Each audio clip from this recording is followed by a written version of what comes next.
muliakan, bersyukur kepada Allah SWT, salawat dan salam kepada baginda Muhammad Sallallahu Alaihi Wasallam.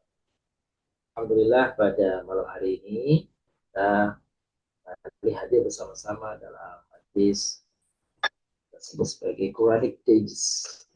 Dan tadi sudah disampaikan oleh kita, ternyata kita sudah alhamdulillah sudah sampai di pertemuan yang ke-9. Alhamdulillah. Pada pertemuan kali ini kita akan membahas, ini tidak Bapak Ibu yang kami muliakan, tidak sesuai dengan buku yang sudah pernah kita share sebelumnya, atau diktat yang pernah kita share sebelumnya. Pada pertemuan ini kita masih fokus pada masalah sholat, ayat-ayat yang berkaitan dengan sholat dan pendukung-pendukungnya, seperti kemarin kita bicarakan tentang wudhu, masjid. Hari ini kita bicara tentang peristiwa pengalihan kiblat. Peristiwa pengalihan kiblat. Baik, saya izin untuk menampilkan bila ya Bapak Ibu mereka. Nanti materi ini insya Allah selesai nanti kajian kita akan share kali. Nah, ini Bapak Ibu mereka, bahasan kita hari ini adalah tentang perintah menghadap kiblat. Ada beberapa ayat yang bicara tentang masalah ini. Misalkan pada surah Al-Baqarah ayat 149 yang bunyinya A'udzubillahi minasyaitonirrajim wa min haitsu kharajta fawalli wajhaka syatral masjidil haram wa innahu al-haqqu min rabbik wa mallahu bighafilin amma ta'malun. Pak Bunda, boleh kita dibacakan ayatnya? Baik, dengan Bunda Kuria ada Bunda? Dan artinya ya. Oh, artinya aja Ustaz ya.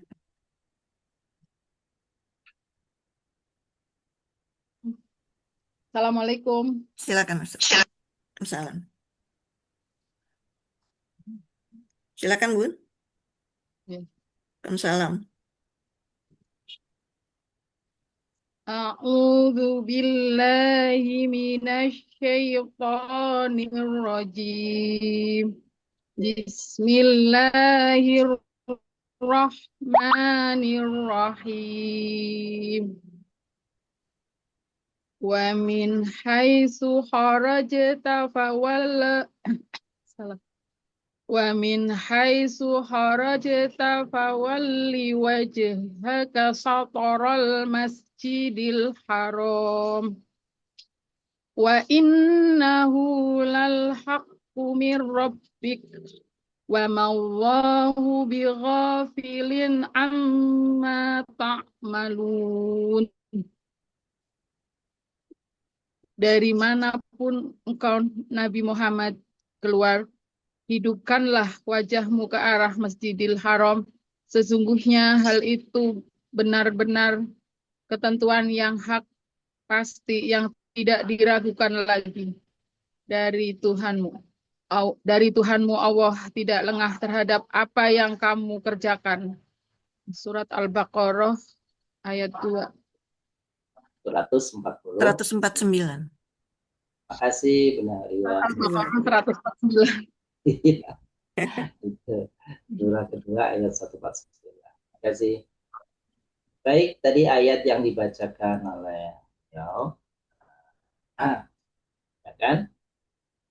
Ayat tadi nih, wa min haitsu kharajta fawalli wajhak syatral masjidil haram.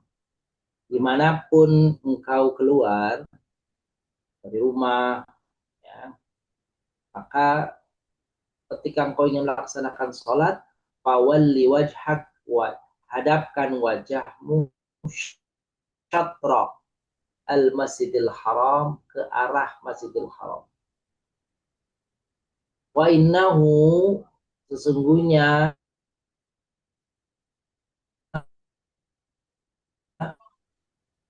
mengarahkan wajah kita, hakku itu benar dari Allah, min rabbik wa mallahu, dan tidaklah Allah bighafil, benar-benar lalai, lupa, lengah, amma ta'malun, dari apa-apa yang kalian kerjakan. Apapun yang kalian kerjakan, Allah tidak mungkin lalai.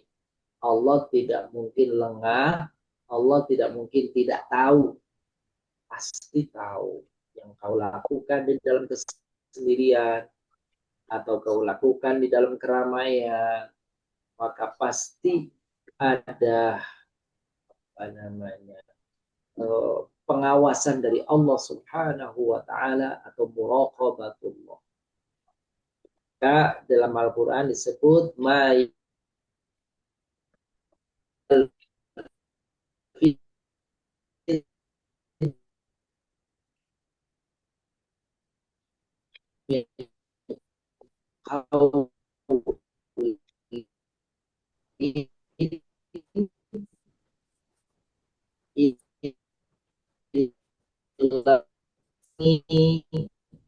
dalam kedua ayat. Jadi ada ayat ke-149, 148 sebelumnya ya. Salah satunya kita apa namanya kita tuliskan di sini. Bersifat umum untuk seluruh manusia. Gitu ya. Masanya, tempatnya, karena sangat penting serta ada hikmah yang terkandung di dalamnya, yaitu agar tidak ada lagi alasan bagi ahli kaum munafikin untuk mengolok menentang Nabi pada masalah pengalihan kiblat. Kita akan jelaskan nanti mengapa orang-orang Yahudi, orang-orang musyrikin itu tidak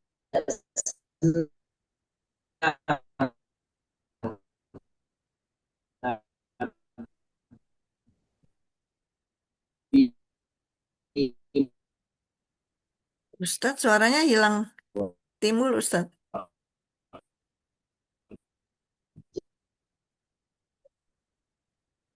Suaranya putus-putus. Suaranya Mohon hilang. maaf, suaranya Ustadz Suaranya hilang. menghilang. Mohon maaf ya Bapak Ibu. Sinyal mungkin. Apa-apa sinyal. Sinyal biasa, terkendala sinyal. Biasanya Ustadz pakai backup HP di biasanya. Malah hilang, mohon maaf. Kita kendalanya emang di... Sekarang udah kedengeran. Ya, udah kedengeran. Alhamdulillah. Tadi disambar angin mana kan? Angin memiri. Baik, saya lanjutkan Bapak Ibu, mohon maaf. Jadi antara orang Yahudi dan orang musyrikin Quraisy itu saling berebut tentang kepentingan Nabi menghadap kiblatnya kemana. Ketika Nabi menghadap kiblatnya ke Ka'bah, itu maka orang-orang Yahudi, jadi kan Nabi SAW sebelumnya menghadap ke arah Baitul Maqdis, Palestina, gitu ya. Nah, lalu kemudian nanti Nabi beralih ke arah Ka'bah di Masjidil Haram.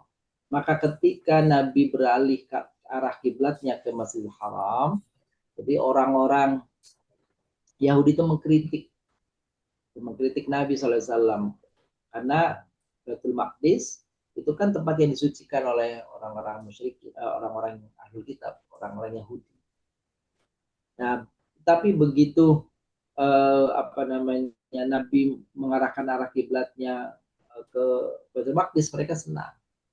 Tapi begitu Nabi beralih balik ke Ka'bah, mereka tidak senang. Sebaliknya orang musyrikin itu senang ketika Nabi kembali ke arah Ka'bah. Kenapa? Karena bilang di Ka'bah itu adalah warisan dari kakeknya Nabi, itu nenek moyangnya Nabi, yaitu Nabi Ibrahim alaihissalam. Nenek moyang Nabi Muhammad, yakni Ibrahim alaihissalam. Dengan demikian, batal alasan-alasan para ahli kitab dan kaum musyrikin itu. Orang zalim di antara mereka yang melontarkan cemoohan dan bantahan-bantahan tanpa alasan yang berdasarkan akal sehat, karena dari wahyu tidak dipikirkan atau dicemoohkan. Dan pencemoohan mereka adalah seperti itu. Ini dia ucapannya. Pihak Yahudi berkata, tiadalah Muhammad itu berpindah kiblat ke Ka'bah melainkan karena kecenderungan kepada agama kaumnya dan kecintaan kepada negerinya. Sekiranya dia berada di atas kebenaran, tentulah ia akan tetap berkiblat ke kiblat para nabi sebelumnya, yaitu Baitul Maqdis. Itu ucapan dari orang-orang Yahudi.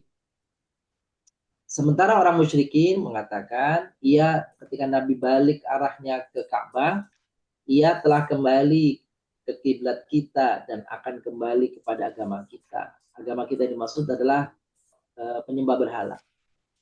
Dan orang-orang munafik berkata, orang musyrikin dan orang munafik, ada orang Yahudi, orang musyrikin dan orang munafik. Orang munafik berkata, berpindah-pindahnya kiblat itu menunjukkan bahwa Muhammad dalam keraguan-raguan dan tidak berpendirian.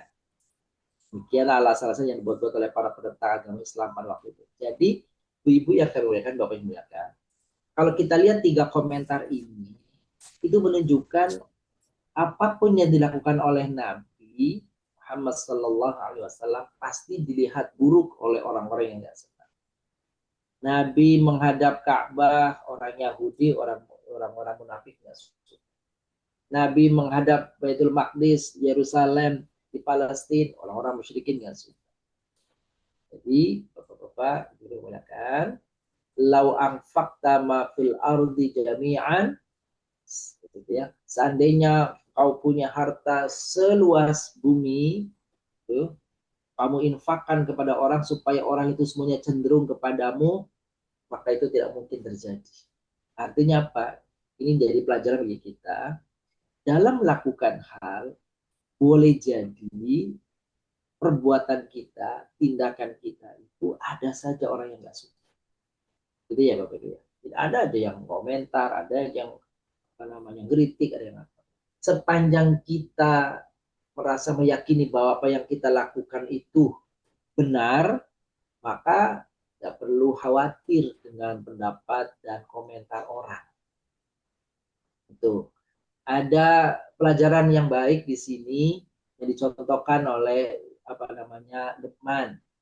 Luqman, ya, jadi Luqman yang bukan nabi, kan dia sebagai orang yang penuh hikmah. Ya. Digelari Al-Hakim, maka Luqman Al-Hakim, sampai namanya itu diabadikan dalam Al-Quran. Jadi Luqman menulis, dia menulis kisah. Ya, kisah ini masyhur, bapak-bapak, ibu-ibu tentu sudah sering mendengar. Dia berjalan sama anaknya, lalu dia katakan sama anaknya, nak, coba perhatikan apa yang terjadi pada orang itu tuh di depanmu. Dan bagaimana komentar masyarakat terhadap orang itu. Orang itu jalan sama anaknya, bapak-bapak. Jalan sama anaknya bersama satu keledai, kan begitu ya? Lalu berjalan, keledainya berjalan, Luqman sebelah bapaknya sebelah kanan, anaknya sebelah kiri. Apa yang terjadi? Orang-orang komentar, alangkah bodohnya itu bapak sama anak. Ada tunggangan kagak dinaik. Gitu. Akhirnya mendengar ucapan itu, bapaknya ngomong, nah naiklah kamu ke atas keledai itu. Kan orang udah ngomong begitu, ayo kamu naik ke atas. Jalanlah. Baru sekian meter ketemu orang lagi. Apa katanya? Alangkah nggak beradabnya tuh anak. Ada bapaknya, anak yang naik. Ada bapaknya, malah anaknya yang naik. Tuh, akhirnya nak turun nak. Bapak yang naik.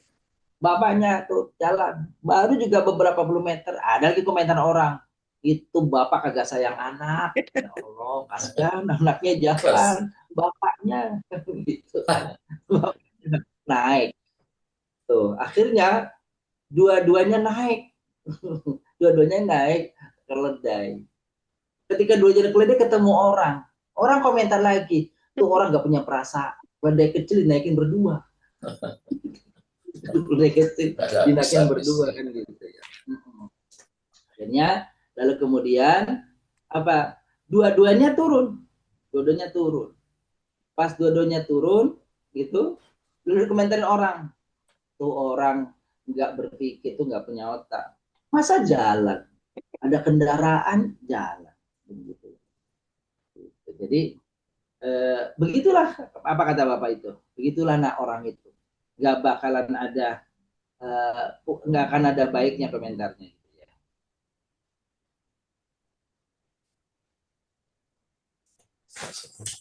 Assalamualaikum. Maaf telat Ustaz.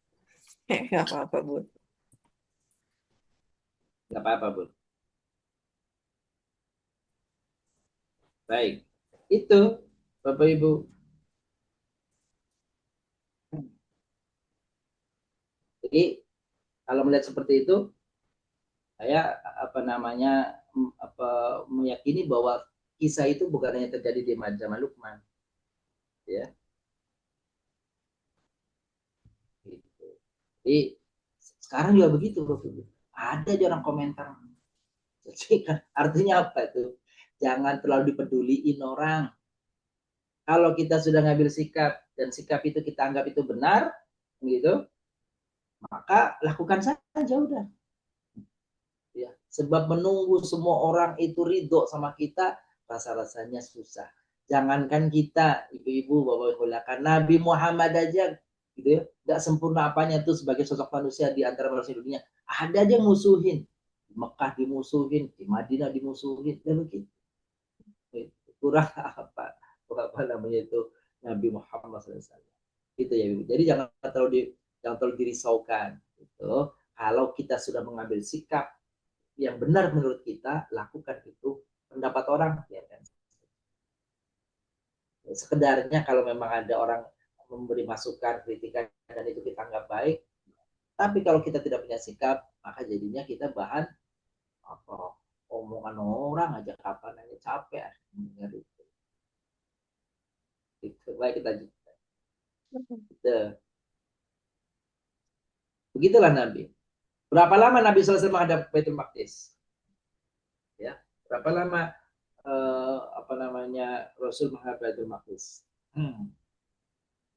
Jawabannya perbedaan pendapat di kalangan para ulama tentang berapa lama Nabi menghadap Baitul Maqdis.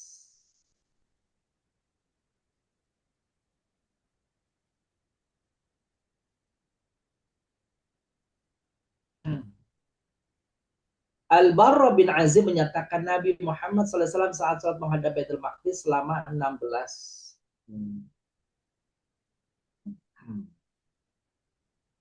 bulan atau 17 bulan dari kedatangan beliau di Madinah. Ya, jadi 16 bulan sampai 17 bulan itu maksudnya kedatangan beliau di Madinah. Ibnu Abbas menyatakan 17 bulan. Mu'adz bin Jabal mengatakan 13 bulan. Sementara Anas bin Malik menyatakan 19 bulan. Qatadah menyatakan 18 bulan. Gitu ya. Nah, perbedaan seperti ini biasa-biasa saja karena orang dulu kan bapak-bapak, ibu-ibu mungkin perekaman peristiwa itu tidak kayak seperti sekarang. Ya. Artinya penanggalan waktu itu belum ada, kan, gitu ya. Sehingga kemungkinan itu biasa terjadi.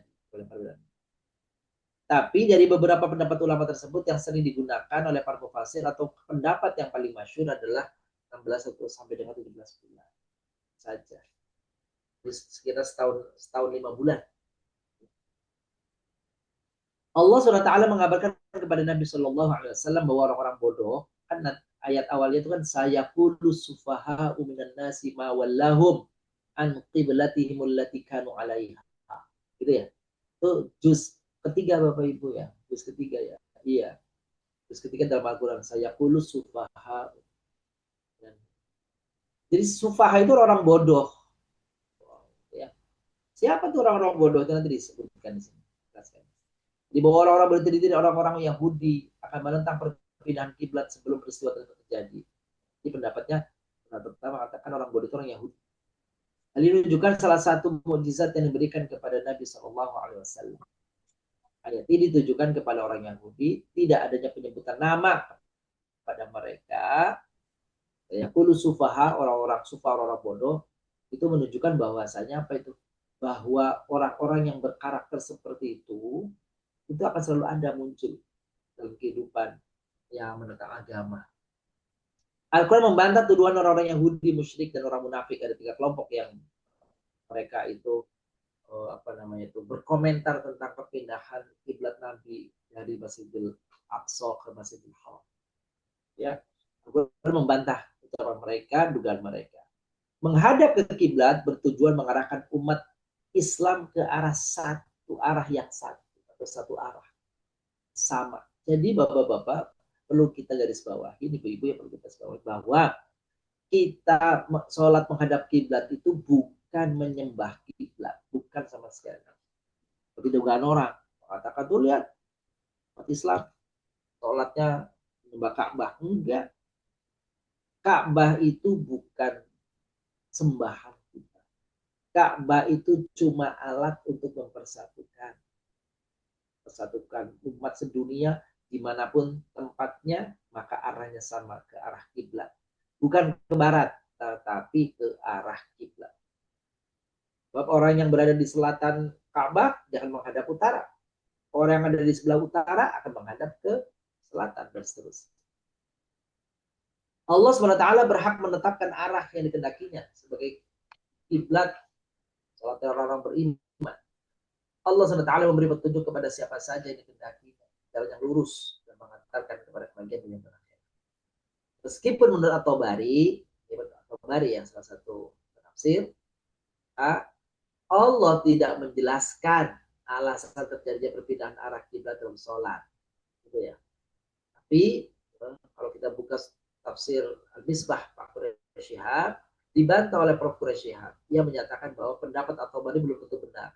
Boleh jadi pengalihan kiblat pertama kali dari Mekah ke Baitul Maqdis. Karena ketika Nabi berhijrah, Ka'bah masih dipenuhi berhala dan kaum musyrik Arab menghubungkan Ka'bah bersama berhala-berhala yang mereka tempatkan di sana. Jadi maksudnya begini Bapak-Bapak. Kenapa Nabi SAW itu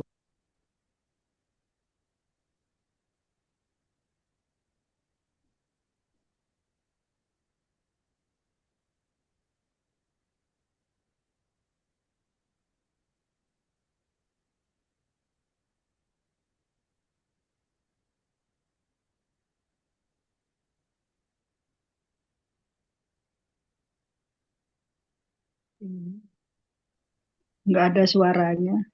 Ustadz sih, suaranya menghilang, Ustadz. Ustadz suaranya hilang. oh gitu ya? Iya, Nah, ini Sekarang baru ada ada nggak? lagi. ini baru ada. Iya, sinyalnya kayaknya. Bentar.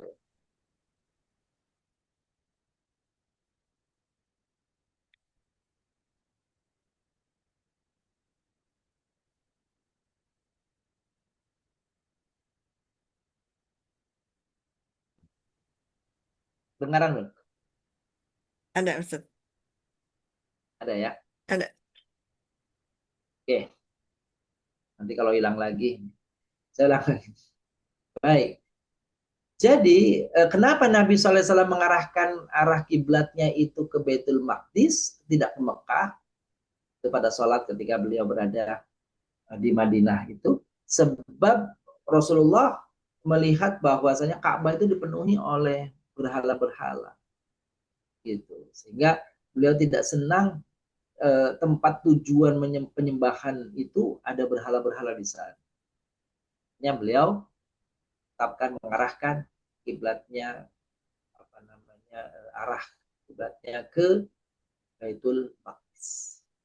Di sisi lain tidak disebutkannya sebab pengalihan kiblat itu ya. Dalam jawabannya perintahkan Allah ini untuk memberi isyarat bahwa perintah-perintah Allah khususnya yang berkaitan dengan ibadah mahdoh, ibadah murni seperti sholat, puasa, zakat, haji, tidak harus dikaitkan dengan pengetahuan manusia tentang sebab terjadinya. Jadi dalam masalah-masalah ibadah yang mahdoh sifatnya, mahdoh itu yang pure murni ketentuannya dari Allah, wudu, sholat, puasa, zakat, haji. Tanya misalnya, kenapa haji ke Mekah, nggak ke tempat lain? Kenapa zakat cuma 2,5%? Itu ada alasan atau tidak ada alasan ketika Allah menurunkan perintah itu bagi seorang mukmin itu harus percaya dan diamalkan. Bahwa kemudian nanti didapati reasoningnya, argumennya, logikanya, ya, yaitu silakan saja.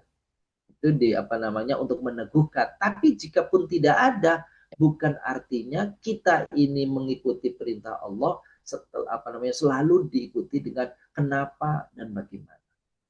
Karena sifat perintah itu adalah ta'abudi. Apa itu?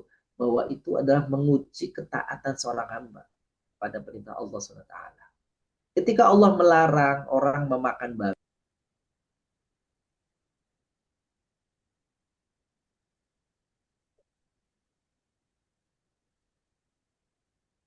Ustadz hilang lagi suaranya Ustadz.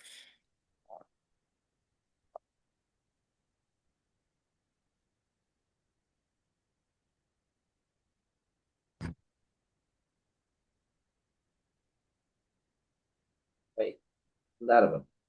Diganti aja teman.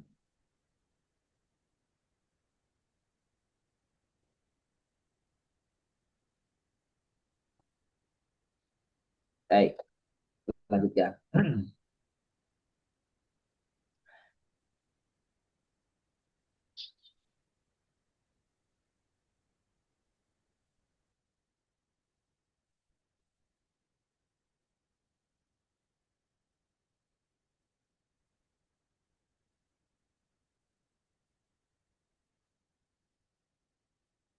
Baik, udah kedengeran?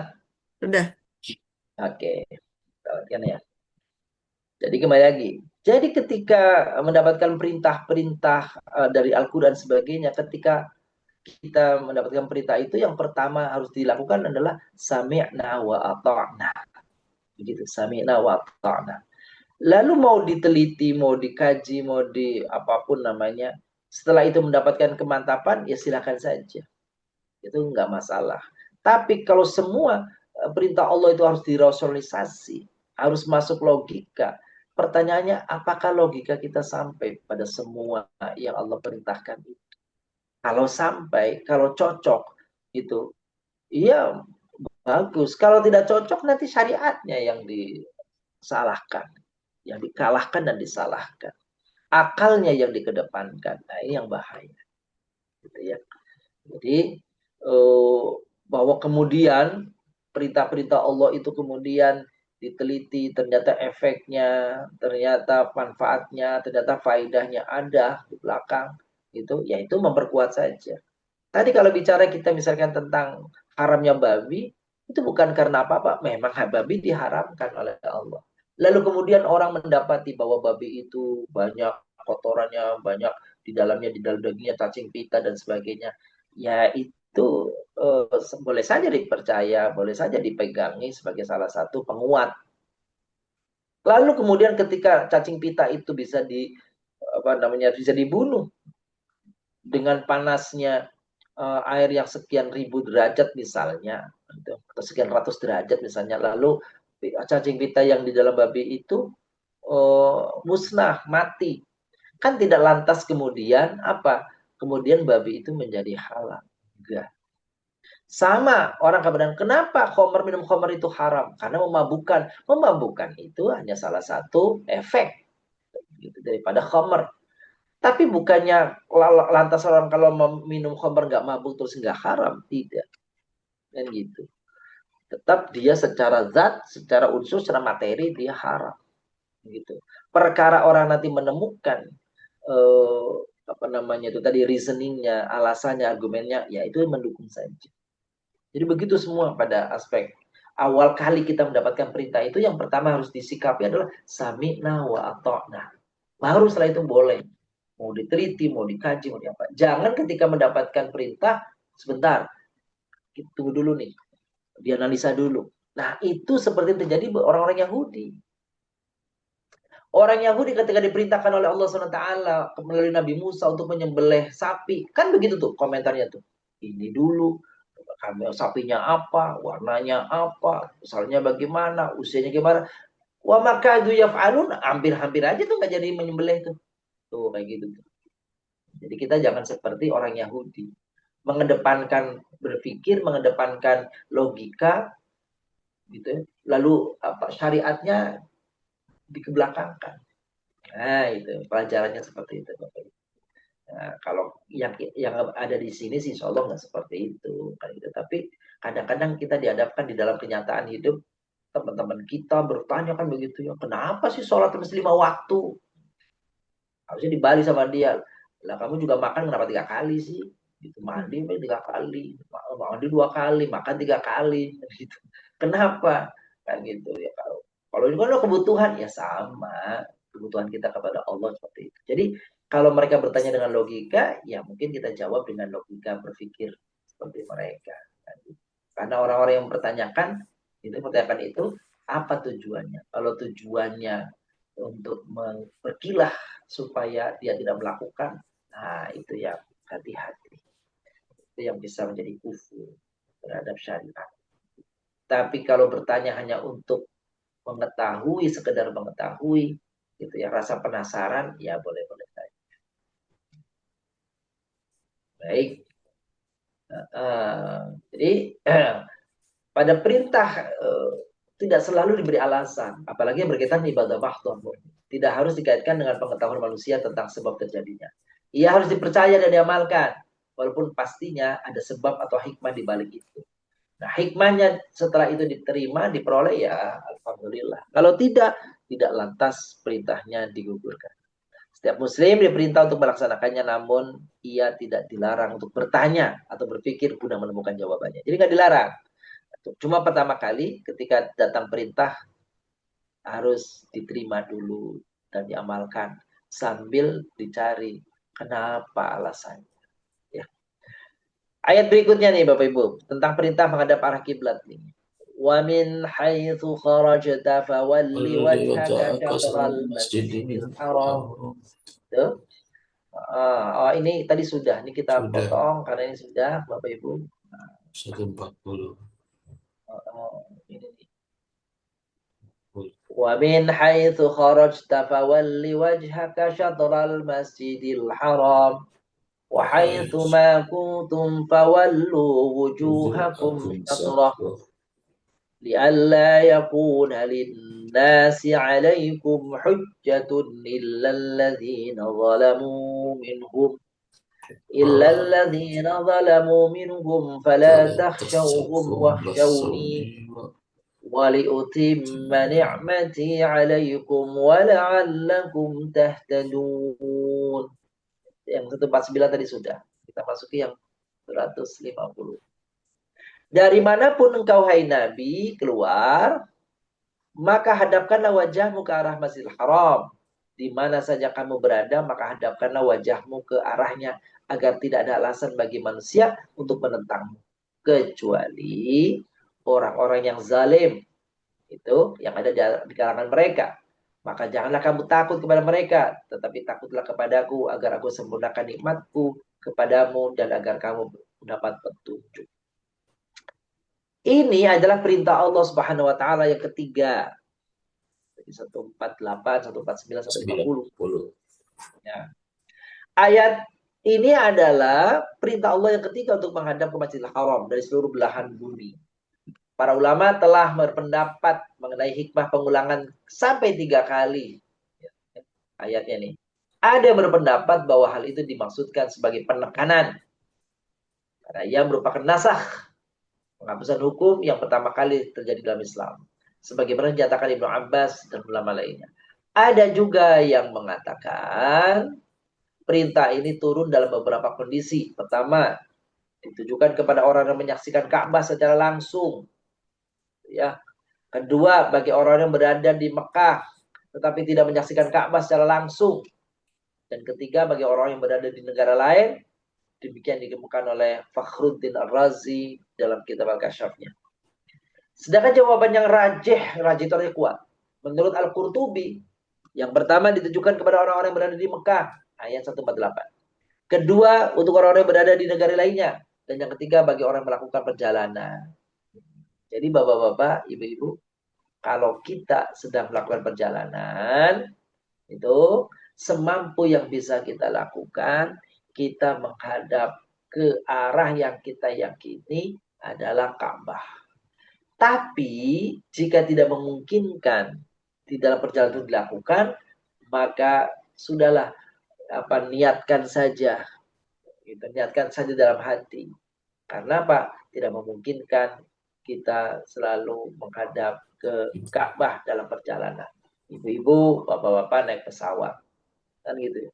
Kan nggak mungkin selalu tahu mana arah kiblatnya. Tapi karena kita diperintahkan semampu yang bisa kita lakukan, ya sudah mengikuti arah jalannya pesawat saja. Kemanapun kita sholat. Nah, gitu. Ya, firman-Nya li alla yakun linnasi 'alaikum hujjah, agar tidak ada hujjah manusia atas kamu, yaitu ahlul kitab.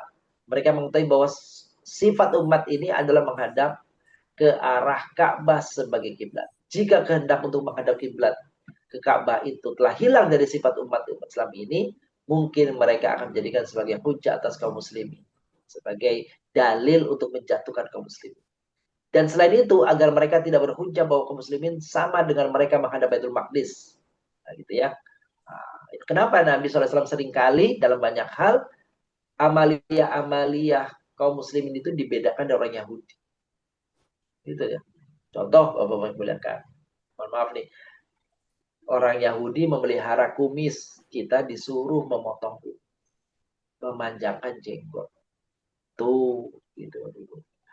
Orang-orang Yahudi, apalagi, misalnya berpuasa di tanggal, waktu itu berpuasa di tanggal 10 Muharram, Asyura.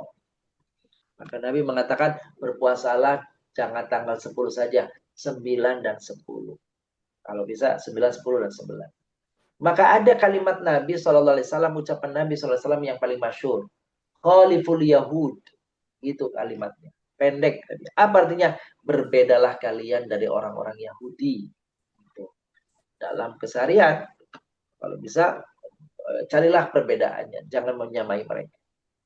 Mengenai firman Allah Ta'ala, Mu'aliyah mengatakan yang dimaksud dengan hal ini adalah Ahlul Kitab. Ketika mereka mengatakan Muhammad berpaling ke arah Ka'bah, mereka mengatakan dia rindu kepada rumah ayahnya, agamanya, kaumnya. Maksudnya Ka'bah itu kan dibawa oleh Ibrahim. Kakek Nabi Muhammad kan Nabi Ibrahim alaihissalam. Mereka mengatakan dia rindu kepada rumah ayahnya dan agama kaumnya.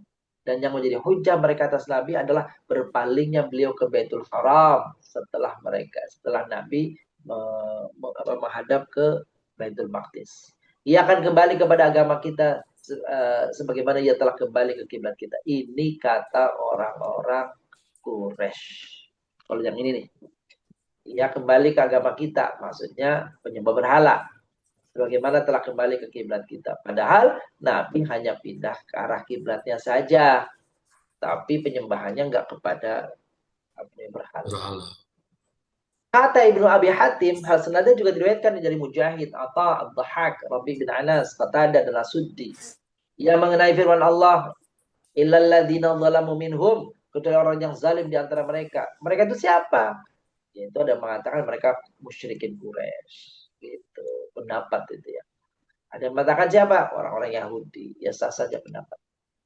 Rasulullah senantiasa taat kepada Allah dalam segala keadaan, tidak pernah melanggar perintahnya meskipun hanya sekejap mata. Sedang umat beliau selalu mengikutinya. Artinya apa? Nabi mau menghadap Ka'bah, Nabi menghadap Baitul Maqdis, semuanya atas izin, atas perintah Allah SWT. Bukan kreasi Nabi, bukan karena interestnya Nabi, bukan.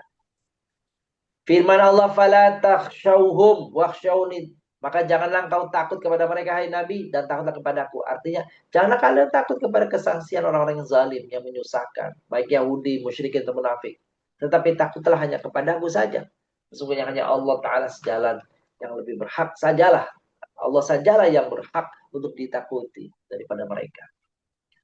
Liutima ni'mati alaikum, agar ku sempurnakan nikmatku kepadamu. Firman-Nya itu merupakan ataf sambungan. Jadi ada wawu ataf nih. Wa liutima. Ya. Bagi firman yang sebelumnya, yaitu li alla yakun linnasi alaikum hujjah. Artinya supaya aku, kata Allah, menyempurnakan nikmatku atas kalian berupa ditetapkannya Ka'bah sebagai kiblat, supaya syariat kalian benar-benar sempurna dari segala sisi. Nah, petikan terakhir pada ayatnya, wala'allakum tahtadun, dan agar kalian mendapatkan petunjuk. Maksudnya kami memberikan petunjuk kepada kalian jalan umat, ya, dibanding umat yang lain yang menyimpang, ya. Dan kami khususkan jalan itu untuk kalian hai Nabi, agar kalian menjadi umat yang terpilih dan mulia. Ini kisah perintah beralihnya kiblat dari Masjidil Aqsa ke Masjidil Haram di Makkah. Sebelum kita lanjutkan ke asbabun nuzul yang berkaitan dengan ayat-ayat yang berkaitan yang sama dengan itu, nah kami kembalikan kepada Bunda Ana, kali ada yang ingin ditanyakan. Dipersilakan. Silakan Silakan, Bapak Bu. Ibu yang ingin bertanya. Iya Ustadz, berarti kiblat pertama bukan Baitul Maqdis ya Ustadz ya, tapi ini apa namanya Ka'bah ya Ustadz. Dari awal memang udah Ka'bah kan dari zamannya Nabi Ibrahim, dari zamannya Nabi Adam bahkan gitu ya Ustadz ya. Nah, betul itu pendapat yang masyhur begitu. Jadi awalnya Ka'bah, lalu beralih ke Baitul Maqdis, lalu balik lagi ke Ka'bah. Begitu pendapat yang masyhur. Enggak betul. Terima kasih. Adakah yang lain? Silakan Bapak Ibu. Silakan dengan Pak Supriyono barangkali. Ya, Assalamualaikum. Bismillah. Salam. Waalaikumsalam warahmatullahi wabarakatuh. Silakan Pak Haji Supriyono. Ya, terima kasih. Assalamualaikum warahmatullahi wabarakatuh. Terima kasih. Ini takut salah, tapi saya melihat tentang tentang perihal perpindahan kiblat. Iya. Salah satu tadi Pak Ustadz mengatakan bahwa itu perintah yang bersifat ibadah mahdoh, ya kita harus percaya. Tentang masalah lain-lainnya itu tidak harus, itu sebab nanti penelitian berikutnya. Tapi kalau saya baca dari ayat sebelumnya bahwa perpindahan kiblat ini adalah untuk mencari tahu siapa penentang dan siapa yang mengikuti Nabi Muhammad. Dan yang kedua, di balik pemindahan kiblat itu tadi di ayat yang 110, bahwasanya Allah sedang memberikan sebuah nikmat yang luar biasa kepada Nabi Muhammad dalam arti umatnya, bahwa yang harus kita syukurin nikmatnya itu. Jadi kiblat itu adalah sebuah karunia Allah yang diberikan kepada kaum Nabi Muhammad. Kalau sumpama itu tidak dipindahkan, berarti Allah tidak menurunkan nikmatnya, karena berarti yang ke kemudian waktu sebelumnya Yerusalem, berarti itu baru separuh nikmat. Mohon penjelasannya Pak Yai. Assalamualaikum warahmatullahi wabarakatuh. Waalaikumsalam warahmatullahi wabarakatuh.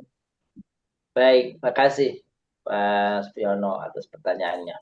Bapak yang muliakan, nikmat itu tidak selalu wujudnya materi, tentu saja, gitu ya. Yeah. Nikmat itu tidak materi. Nikmat itu rasa bahagia, rasa senang, rasa puas batin, itu bahagia. Coba kalau kita tarik sedikit seperti tadi yang beliau tanyakan. Jadi Nabi itu gini, waktu beliau awalnya itu menghadap ke Ka'bah, lalu pindah ke Madinah, maka beliau itu mengubah kiblatnya ke Madinah. Ke Madinah, ke Baitul Maqdis. Kenapa? Alasannya kan gitu ya. Yeah. Maka itu dijelaskan dari Al-Quran. Apa itu? Harapannya ketika Nabi mengalihkan atas izin Allah tentu saja, mengalihkan arah kiblatnya ke Baitul Maqdis, kira-kiranya orang-orang Yahudi itu akan mengikuti beliau. Akan mengikuti syariatnya. Wah, ini udah sama nih, ya udah kita masuk Islam aja. Ternyata ditunggu sebulan, 2 bulan, 10 bulan, 11 bulan, sampai 16 bulan, ternyata harapan Nabi itu enggak terpenuhi. Gitu. Maka Nabi dalam hati kecewa. Cuma Nabi malu mau minta sama Allah kembali tuh. Malu mau minta kembali arahnya balik lagi ke Ka'bah tuh malu. Maka apa yang dilakukan oleh Nabi? Yang dilakukan oleh Nabi ketika sholat tuh pas sudah menjelang perpindahan itu, Nabi itu kalau sholat itu wajahnya menengadah ke langit, Bapak Ibu, ke langit itu terus begitu ya, sehingga kata Allah turun tuh ayat itu, qad Qad nara naro taqalluba taqalluba wajhika wajhika fis sama samau falanuwalliyannaka qiblatan kiblatan tardhaha. tardoha. Nah, itu dia. Kami, kata Allah, seringkali melihat kamu, hai Nabi, menengadahkan Menghadapkan. wajahmu ke langit. Ada harapan doa dalam hati supaya kira-kira bisa diarahkan kembali ke arah kiblat yang diridhoi, yang disenangi. Gitu. Jadi Nabi mau minta secara langsung malu, tapi Nabi menggunakan ekspresi kalau sholat ngadepnya ke langit. Itu akhirnya kata Allah, fawalli wajhaka syatral masjidil haram. Ya udah kalau gitu aku perintahkan kamu hai Nabi sekarang menghadap ke Ka'bah lagi. Yang tadinya gelisah, yang tadinya nggak senang, yang tadinya kecewa dengan sikap orang-orang Yahudi karena tidak mengikuti beliau mengarah ketika menghadap ke Baitul Maqdis, maka ketika dialihkan kembali ke arah kiblat, tardo tadi itu ya, yang kata-kata tardo tadi itu menjadi Nabi hatinya puas, senang, bahagia, kan gitu ya. Dan itu bisa jadi bagi Nabi sendiri adalah nikmat yang luar biasa. Waliyutimma ni'mati alaikum. Nah, itu saya kira salah satu fungsinya itu. Dan pada kemudian gitu ya, pada kemudian hari setelah terjadi pada tahun 8 Hijriah, Nabi dengan pasukannya itu melakukan apa yang disebut dengan Fathu Makkah, sehingga Makkah betul-betul bersih dari kemusyrikan, dari penyembahan berhala semua dimusnahkan, gitu. Dan itu yang terbukti. Akhirnya benar dong pilihan Nabi, harapan Nabi itu bahwa Ka'bah ini kemudian menjadi milik betul-betul orang Islam. Sedangkan kalau kita ke Baitul Maqdis sampai sekarang, Baitul Maqdis di situ ya Yahudi di situ, Nasrani di situ, Muslim di situ. Jadi maksudnya tidak memiliki ciri khas lah kira-kira. Nah, kebahagiaan itu saya kira bagian daripada nikmat yang Allah turunkan kepada beliau dan kepada kita semuanya. Insyaallah. Begitu, Pak Briano. Alhamdulillah, terima kasih. Jadi tahu persis. Ya. Alhamdulillah. Ya. Sudah cukup, Bu Nana? Cukup ya? Udah Ayo cukup. Ustaz. Oh ya, silakan Bu Silakan Nana. Bun, silakan. Tadi perintah tentang berbedalah kalian dengan orang Yahudi Ya. itu hadis Ustaz ya. Betul, itu hadis Nabi SAW. Kata-katanya gimana Ustaz? Maksudnya gimana, Bu? Kalimat hadisnya itu. Oh, kalimat hadis yang menyatakan itu ya, yang Ya. tadi apa namanya? Berbedalah Bahwa kalian. Berbedalah kalian dari orang-orang Yang Yahudi. lain. Kalimatnya adalah khaliful Yahud. Oh, dari Khaliful. khilafiyah gitu ya. Iya, dari khilaf itu kan, dari khilaf tuh ya. Betul. Khaliful Yahud. Nanti kalau ini saya akan saya coba tuliskan itunya. Ya, hadisnya ya Ustaz. Hadisnya ya Bun ya. Yang mengatakan khaliful Yahud itu. Terus satu lagi maaf Ustaz. Ya, boleh. Tadi boleh. tentang Luqman itu Ustaz. Emang ya kalau orang udah nggak suka sama kita semua juga jelek aja ya Ustaz. Nggak dikenal. Tapi maksud saya mau nanya tentang Luqman itu hidup di zaman siapa ya Ustaz? Oh ya, Luqman itu yang sering kali kita baca itu. Luqmanul Hakim. Yang jelas dia bukan hidup di zaman Nabi Shallallahu Alaihi Wasallam. Gitu. Jadi dia jauh sebelum itu. Sebelumnya ya. Betul. Ya. Ya Ustaz, Gitu. terima Tapi kasih. nggak ada penjelasan kapan sebenarnya Luqman itu hidup. Ada beberapa pendapat sih. Ada yang mengatakan ya kalau kita baca-baca di dalam sumber-sumber tafsir ya. Ada yang mengatakan beliau hidup di sejaman dengan Nabi Daud. Oh. Nabi Daud. Lama banget. Gitu. Iya, berarti kira-kira 1000 tahun sebelum Nabi Isa ya. Sebelum Masehi lah, 1000 sebelum Masehi. Itu tuh. Terima kasih Ustaz. Betul, itu itu Luqman. Jadi ada pendapat ini kan pendapat mengatakan sezaman sama Nabi Daud. Ada juga mengatakan setelah Nabi Daud. Oh, Tapi meskipun dia sezaman atau setelah Nabi Daud, gitu, tapi dia bukan dari kalangan Bani Israel, bukan. Tapi Luqman itu dalam satu hadis riwayat yang menyebutkan bahwa Luqman itu adalah Habasyun. Habasyun itu berarti orang Habasyah. Habasyah itu berarti orang Afrika, orang Ethiopia. hidung berarti ya. Oh. Ethiopia. Bapak Ibu udah tahu dong begini ya. Apa namanya, seperti apa orang Ethiopia kira-kira ya? Disebutnya Habasyah. Ya, Habasyah. Habasyah. Terima kasih Ustaz, terima Ya, kasih. betul. Gitu ya. Jadi Luqman itu berkulit hitam, badannya ceking, Oh, gitu. Badannya kecil. Terus coba ya Bapak Ibu, Luqman itu kulitnya hitam, badannya pendek, oh, gitu ya. Badannya pendek. Terus mulutnya tebal, bibirnya tebal. waduh, lengkap. Mm-mm. Tapi dia hebat ya Nah, Ustaz, dia dijadikan nama judul. nama surat, betul. Profesinya apa Luqman itu? Profesi Luqman itu pencari kayu bakar. Ya Allah. Bakar. Nah, suatu hari ini kalau ini dalam riwayat ya, riwayat. Luqman itu tidur. Lalu di dalam tidurnya bermimpi. Di dalam mimpinya dia katakan, aku pilihkan kamu dua hal. Mana yang kamu pilih? Harta atau ilmu? Maka Luqman memilih ilmu. Memilih ilmu daripada harta.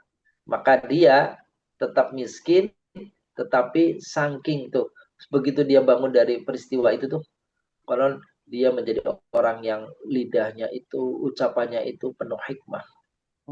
Gitu terus. Oleh karenanya, sampai-sampai Allah SWT mengabadikan namanya di dalam nama satu surat.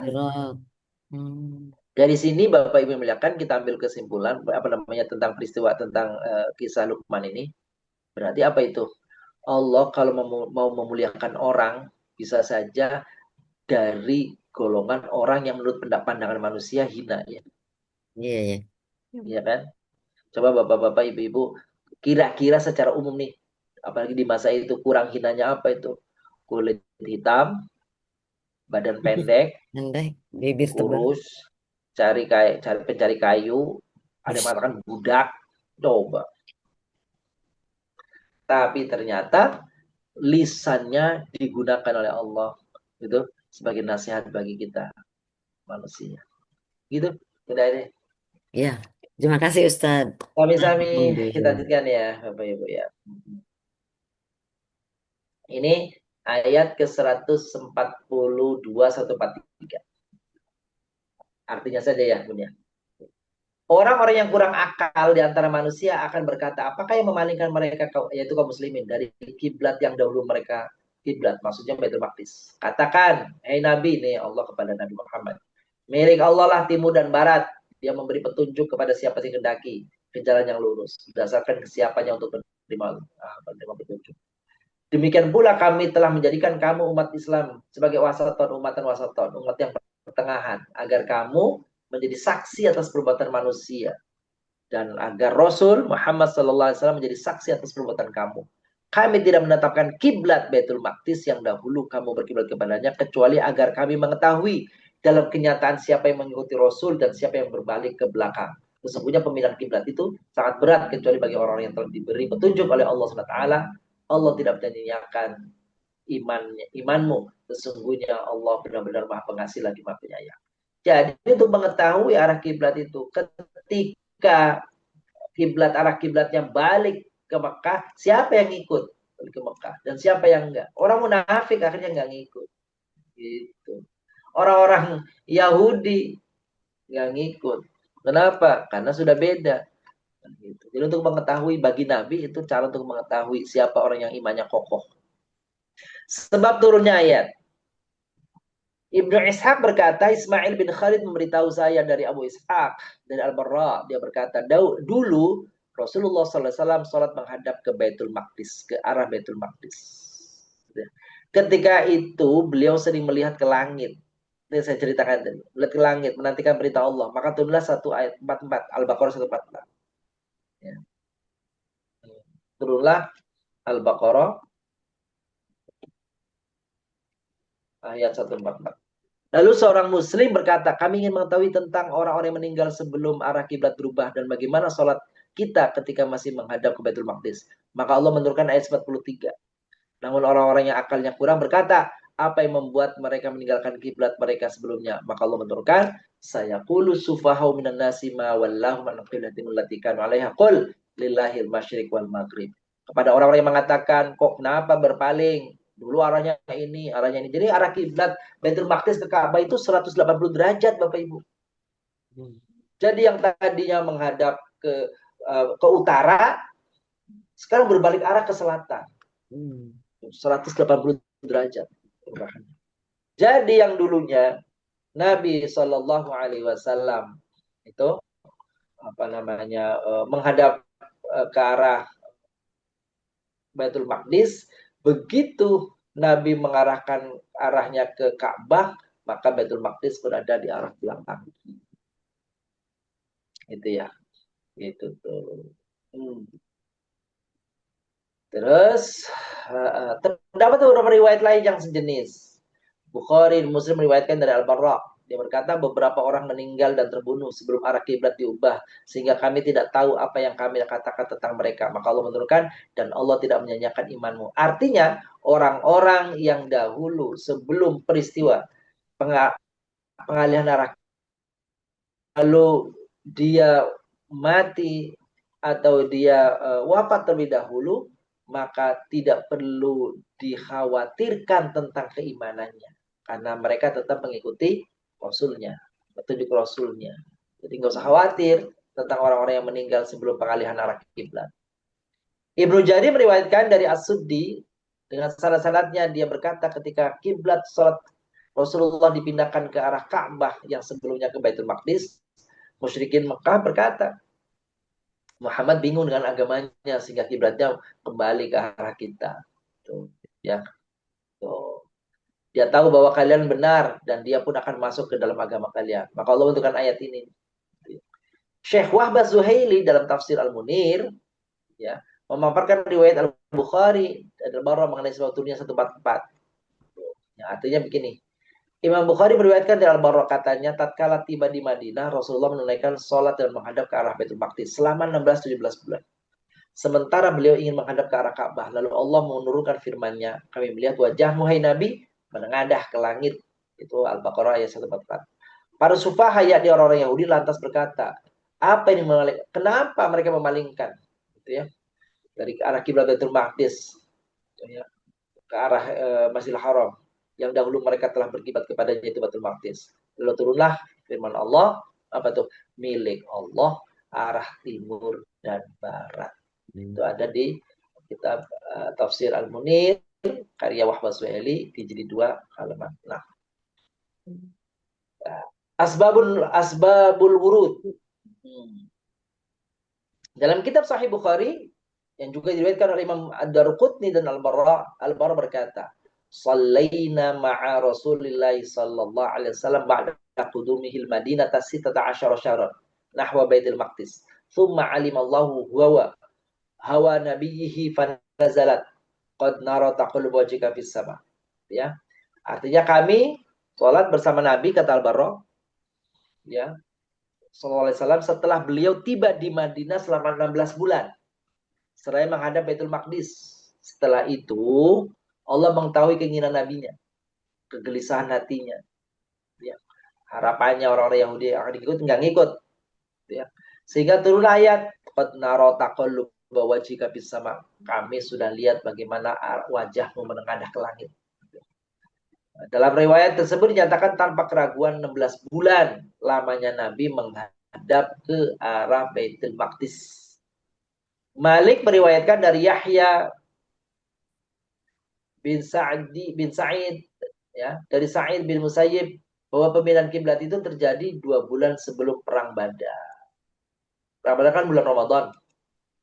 Ramadan tahun kedua Hijriah. Kan gitu ya. Jadi kira-kira kalau sebelum bulan Ramadan, kira-kira bulan Rajab. Rajab tuh. Pemindahannya tuh arahnya itu. Gitu ya. Ibrahim bin Ishaq berkata, peristiwa itu terjadi pada bulan Rajab. Tahun kedua Hijriah. Rasulullah hijrah ke Madinah bulan Rabiul Awal. Kalau Rabiul Awal ke Rabiul Awal 12 bulan. Sekarang tambah 12 Rabiul Awal, Rabiul Tsani, Jumadal Ula, Jumadal Tsani, Rajab. 12 plus 4 maka dia mengatakan 16 bulan. 16 bulan. Baik, kaum muslimin, Ibrahim bin Ishaq berkata peristiwa itu terjadi pada bulan Rajab tahun kedua Hijriah. Abu Hatim Al-Busti mengatakan kaum muslim sholat seraya menghadap Baitul Maqdis selama 17 bulan 3 hari. Tuh, ini kata Abu Hatim. Kalau 17 bulan berarti bukan bulan Rajab, bulan Sya'ban. Seraya berkata Baitul Maqdis selama 17 bulan 3 hari. Hal itu disebabkan karena beliau Rasulullah SAW tiba di Madinah pada hari Senin tanggal 12 Rabiul Awal, sementara Allah memerintahkan beliau untuk menghadap kiblat pada hari Selasa pada pertengahan bulan Sya'ban, tuh kan, Bapak Ibu. Jadi kalau 17 bulan berarti Sya'ban, kalau 16 bulan berarti Rajab. Tuh. Itu perbedaan pendapat ulama begitu. Kiblat pertama tadi pertanyaan Bu Ika persis ya. Ka'bah atau Baitul Maqdis? Tuh. Menurut Imam Al-Qurtubi, ya, ulama juga berbeda pendapat ketika sholat pertama kali diwajibkan kepada Nabi Muhammad yang waktu di Mekah itu ngadepnya kemana? Gitu ya. Ngadepnya kemana? Ke Baitul Maqdis ataukah ke Mekah? Gitu ya, Bapak Ibu. Dalam hal ini ada dua pendapat. Kelompok ulama berkata ketika pertama kali sholat diwajibkan kepada Nabi SAW, beliau menghadapnya ke Baitul Maqdis. Juga saat beliau berada di Madinah selama 17 bulan. Setelah itu Allah memalingkan beliau ke Ka'bah. Pendapat ini dikatakan oleh Ibnu Abbas. Jadi kalau itu kata Ibnu Abbas, dari awal perintah sholat memang sudah menghadap ke Baitul Maqdis. Kata Ibnu Abbas. Sekelompok lain berkata, sholat yang pertama diwajibkan kepada beliau adalah menghadap Ka'bah. Beliau senantiasa melaksanakan sholat dengan menghadap Ka'bah selama beliau berada di Makkah. Tak ubahnya sholat Nabi Ibrahim dan Ismail. Ketika beliau tiba di Madinah, beliau sholat dengan menghadap ke Baitul Maqdis selama 16 atau 17 bulan. Hal ini diperdebatkan. Setelah itu Allah memalingkan arah beliau ke Ka'bah. Itu kata Abu Amr. Pendapat ini merupakan pendapat yang paling sahih. Ini yang dipegangi ulama. Apa? Awalnya menghadap ke Ka'bah. Lalu beliau menghadap ke Baitul Maqdis. Karena berharap orang-orang Yahudi di Madinah ikut beliau, ikut syariat beliau. Tetapi karena enggak, maka beliau menghadap ke Ka'bah, minta kepada Allah agar dibalikan menghadap ke Ka'bah. Jadi diulang, pendapat ini merupakan pendapat yang paling sahih di antara kedua pendapat tersebut. Selain Abu Amr berkata, itu lantaran ketika tiba di Madinah, ini dia nih, Nabi Shallallahu Alaihi Wasallam ingin membina hubungan kasih sayang dengan orang Yahudi. Sehingga beliau pun menghadap ke kiblatnya mereka, yaitu ke Baitul Maqdis. Tujuannya adalah agar tindakan tersebut lebih memikat mereka. Namun tatkala keingkaran mereka semakin jelas, gitu ya, bahkan keimanan mereka pun sulit diharapkan, maka beliau pun ingin kembali menghadap kiblat yang ada di Makkah, yaitu kiblat Ka'bah. Oleh karena itulah beliau memandang langit. Tuh, sebagai harapan kali aja Allah kabulkan nih. Gitu.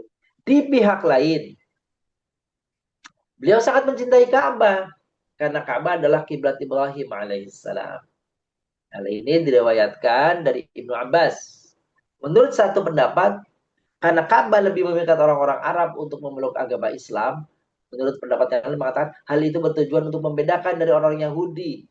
Keterangan ini diambil dari Mujahid. inilah Bapak Ibu muliakan peristiwa pengalihan arah kiblat yang awalnya. Ini pendapat nih kalau saya rangkumkan, ada pendapat yang dahulunya mengatakan Rasulullah pertama kali menghadap Ka'bah, lalu mengarah ke Baitul Maqdis, balik lagi ke Ka'bah. Pendapat Ibnu Abbas tidak demikian. Sebaliknya, kata Ibnu Abbas, sejak awal ada perintah sholat, menghadapnya adalah ke Baitul Maqdis. Kalau sekarang pindah ke Ka'bah, maka itu berarti pengalihan pertama. Kalau menurut Ibnu Abbas. Tapi mayoritas ulama mengambil pendapat yang mengatakan awalnya ke Ka'bah, lalu beralih ke Baitul Maqdis, balik lagi ke Ka'bah di Masjidil Haram.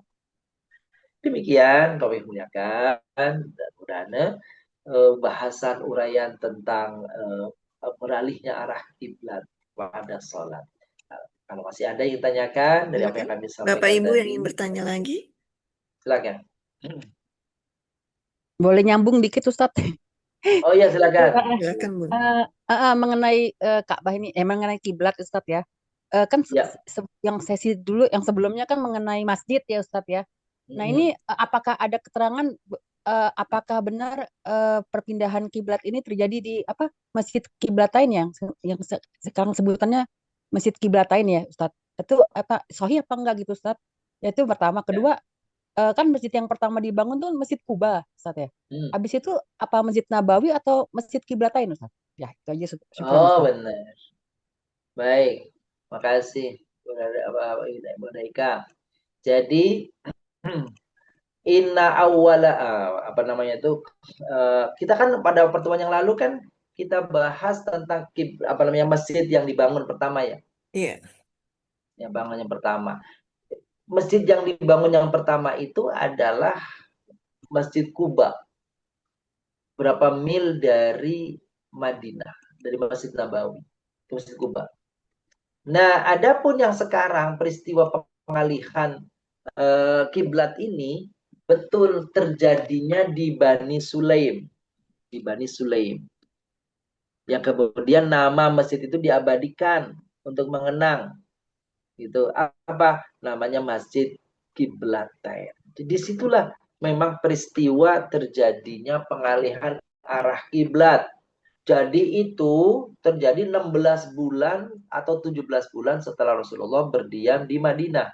Adapun Masjid Kuba itu dibangun sebelum Rasulullah sampai ke Madinah. Dalam perjalanan dari Mekah waktu hijrah gitu, sebelum ke Madinah beliau membangun dahulu masjid di Kuba.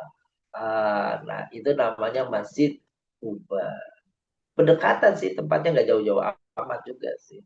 Ya cuma bukan dekat kelihatan pandangan mata enggak. Itulah terjadinya. Maka ibu-ibu yang kami muliakan, Masjid Kiblatain itu masjid bersejarah karena berpindahnya arah dari Masjidil Aqsa ke Masjidil Haram, dan itu Bapak Ibu muliakan yang seperti saya jelaskan tadi, arahnya itu 180 derajat berbalik. Gitu ya. Yang tadinya awalnya arah ke utara, sekarang pindah ke arah selatan. Pindah 180 derajat. Nah, itu dia. Seperti itu, Bapak Ibu muliakan, tentang perbedaan. Kapan waktunya? Ada dua pendapat. Berdasarkan sumber-sumber riwayat yang diceritakan oleh para sahabat. Ada yang menyatakan, yang masyhur mengatakan terjadinya di waktu sholat asar. Sholat asar, Nabi mengimami sholat di Bani Sulaim. Tiba-tiba turun perintah agar menghadap ke Masjidil Haram. Rasulullah baru 2 rakaat. Itu begitu diceritakan, baru 2 rakaat lalu berbalik arahnya. Nah, ini saya cari dari berbagai sumber, kok nggak dapat ya Bapak Ibu. Prosesinya bagaimana sih itu? Apakah Nabi mengumumkan, yuk kita pindah nih sekarang? Gitu kan, nggak ada itu, nggak ada penjelasannya itu. Gitu ya. Nggak ada. Kita dapat perintah nih menghadap ke sana, yuk balik, nggak ada tuh. batal kalau itu. Sholatnya Sholatnya batal. jadi batal. Makmumnya bingung ya Ustadz ya kan kita tahu Nabi menghadap makmum gitu Ustadz berarti kan jadinya ya posisinya kan ya. Nah, jadi arahnya tadinya begini nih bapak-bapak nih ya. Arah begini nih. Ini kaum laki-laki, ini ibu-ibu. Ini Rasulullah di depan. Begitu Rasulullah berbalik arah ke arah kiblat, ini bapak-bapak bergeser ke belakang, ibu-ibu bergeser ke belakang. Begitu ceritanya. Jalan dong, ya jalan. Iya, jalan ya. Kan nggak apa namanya namanya perpindahan ya. nggak ngesot, nggak ngesot, jalan. Ngesot.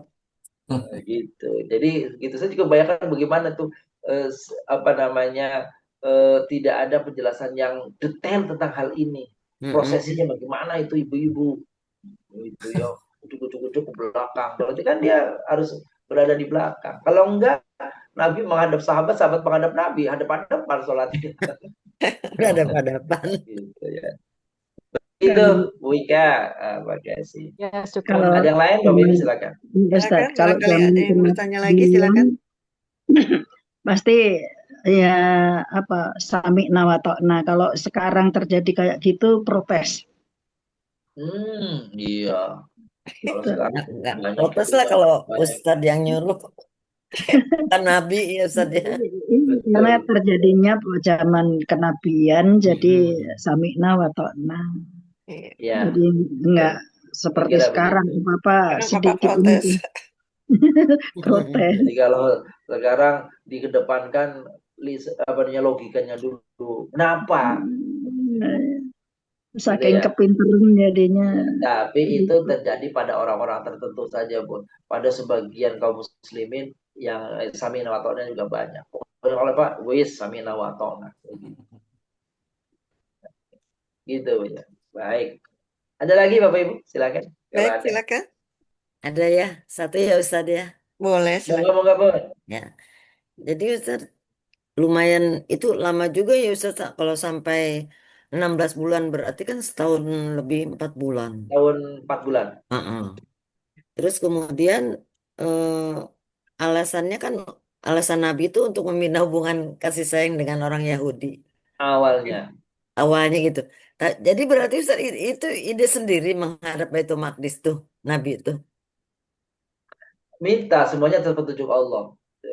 Atas petunjuk Allah semuanya bahwa Nabi apa namanya menghadap Baitul Maqdis itu atas izin Allah. Meskipun perintah tentang menghadap ke Baitul Maqdis itu tidak ada dalam Al-Qur'an ya. Tidak ada dalam Al-Qur'an. Yang ada dalam Al-Qur'an itu pengalihan justru dari Baitul Maqdis menuju ke Ka'bah. Jadi bukan dalam hal Bapak-bapak Ibu-ibu kan dalam hal urusan agama Nabi itu tidak pernah berekspresi, bereksperimen, apa istilahnya tuh coba-coba gitu. Semuanya dalam petunjuk Allah Subhanahu wa taala. Itu ila wahyu yuha ya Ustaz. Gitu. Wa may yantiqu 'anil hawa illa wahyu yuha. Tidak ada satupun Nabi ucapkan, lakukan, perbuat kecuali dalam bimbingan Allah. Begitu betul. Terima kasih Ustaz. Sami-sami. Alhamdulillah. Bunda Tin, apa ada yang tanyakan Bunda Tin? Ya. Bunda Tin silakan.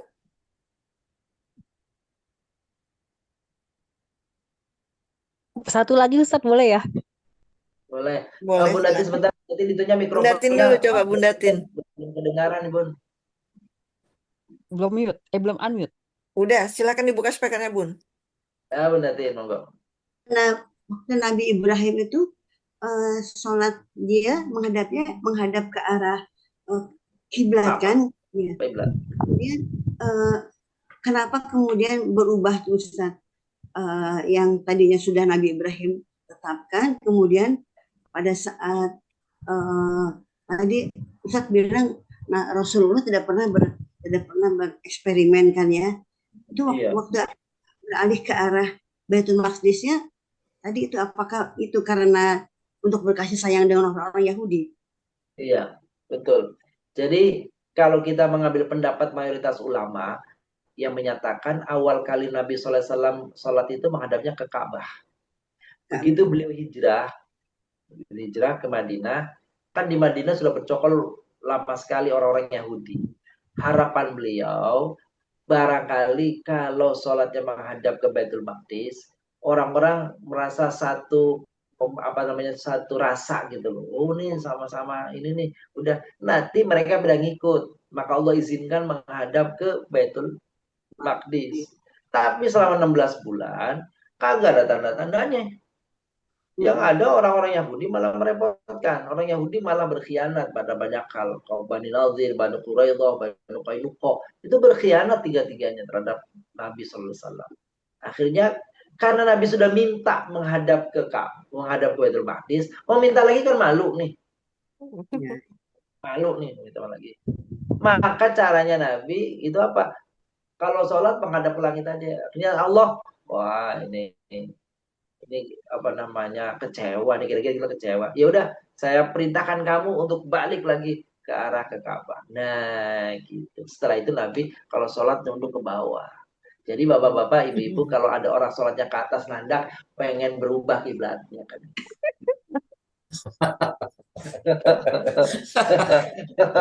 Kalau ada orang yang sholat mengikuti Nabi, pengen balik Protes lagi ya kiblat. Ustadz ya. Kalau ke atas berarti lagi protes lagi ya Ustadz. Minta ke arah, kayaknya minta ke arah Monas ini nih.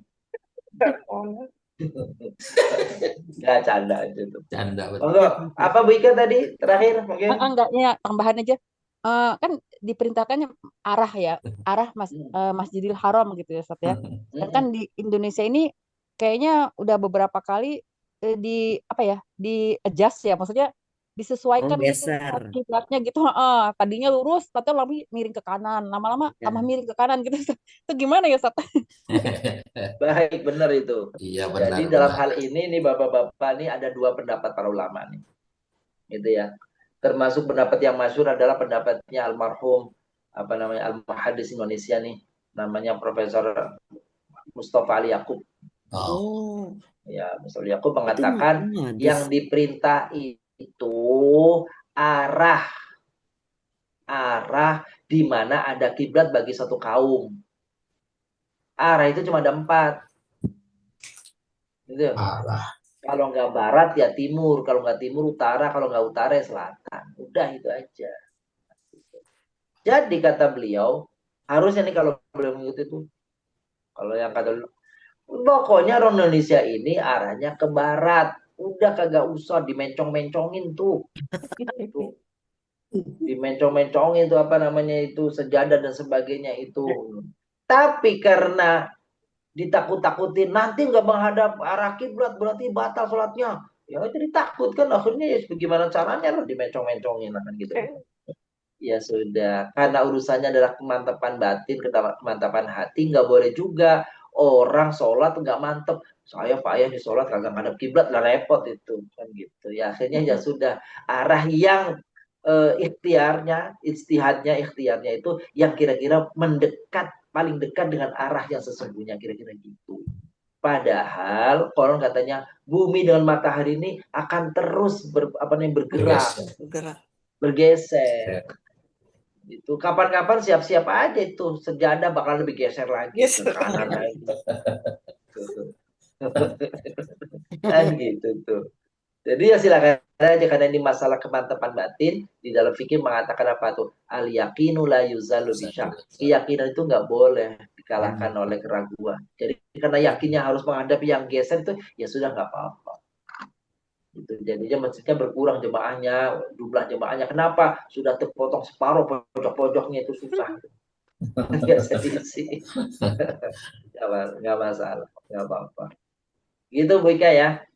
Baik. Ya Allah. Demikian Bunda Ana, alhamdulillahirabbil Alhamdulillahirrahmanirrahim. Ustaz, makasih Ustaz. Baik Ustaz, silakan disempurnakan dengan doa Ustaz. Baik, terima kasih. Ya. Bapak memulakan, subhanallah, mudah-mudahan malam ini mengingatkan kembali, menyegarkan kembali tentang peristiwa pengalihan arah kiblat, dalil-dalil yang ada dalam Al-Quran dan hadis Nabi SAW. Mudah-mudahan ini menjadi sesuatu yang bermanfaat, mencerahkan bagi kita semuanya. Mari kita tutup dengan doa astagfirullahaladzim, astagfirullahaladzim. Allahumma sholli wa sallim wa barik ala sayyidina Muhammad wa ala alihi wa sahbihi ajma'in. Allahumma ighfir lana dhunubana wa kaffir 'anna sayyi'atina tawaffana abrar. Rabbi ij'alni muqimas shalah wa min dzurriyyati rabbana wa taqabbal du'a. Rabbi ij'alna muqimis shalah wa min dzurriyyati rabbana wa taqabbal du'a. Rabbana atina fid dunya hasanah wa fil akhirati hasanah wa qina adzabannar. Sallallahu ala nabiyina Muhammad wa ala alihi wasallam.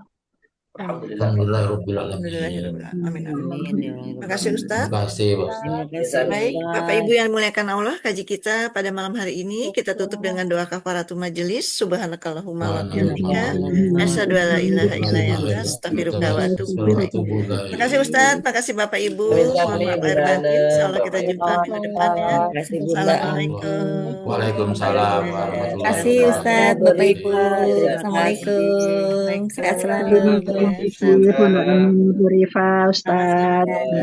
Izin live ya. Adik, Assalamualaikum. Assalamualaikum. Haji Zainal. Alhamdulillah. Alhamdulillah. Terima kasih. Assalamualaikum warahmatullahi wabarakatuh.